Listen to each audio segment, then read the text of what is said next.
Hi partner, golden tip 5.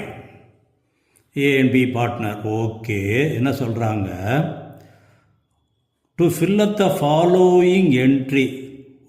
Entry கொடுத்துருக்காங்க. அப்போ இது எது சம்மந்தப்பட்டது பாரு. Sharing profit 3:2 with effect from they agreed share profit equally. அப்போ change in profit sharing ratio. Changing profit sharing ரேஷியோன்னு சொன்னால் என்ட்ரி எப்படி போடுவோம்? Gained partner should be debit, sacrificed partner should be credit. இது கோல்டன் பாயிண்ட் 2ல் discuss பண்ணியிருக்கோம். அப்போ B gain பண்ணுறாரு, ஏ சாக்ரிஃபைஸ் பண்ணுறாரு. அதனால தான் அவங்க கொடுத்துருக்காங்க. நமக்கு வேலை மிச்சம். எவ்வளவு சாக்ரிஃபைஸ் எவ்வளவு கெயின் அதைத்தான் நம்ம பார்க்கணும்.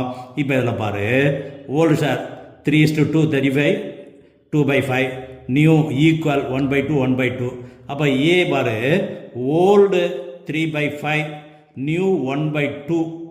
அப்போ ஈக்குவலைஸ் பண்ணினா 6/10 மைனஸ் 5/10. அப்போ 1/10 குறையுது. ஏ சாக்ரிஃபைஸ் பண்ணுறாரு. பிக்கு அதே போல் 2/5 1/2. இதில் பார்த்தீங்கன்னா 4/10 மைனஸ் 5/10. அப்போது புதுசு கூடுது. அப்போ அவர் கெயின் பண்ணியிருக்காரு. எவ்வளவு? 1/10. ரெண்டு சரியாக தான் வரணும். இது கெயின் பண்ணுறாரு, இவர் சாக்ரிஃபைஸ் பண்ணுறாரு. 1/10. இப்போ நமக்கு என்னது? Adjustment for goodwill. Goodwill 1,50,000.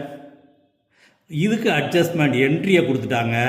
Amount வந்து இவ்வளோதான். எவ்வளவு? 1/10 தான். அப்போ 1,50,000ல் 1/10 that is 15,000 adjustment for goodwill. இதுதான் ஃபில்லப் பண்ண வேண்டியது. ஓகே.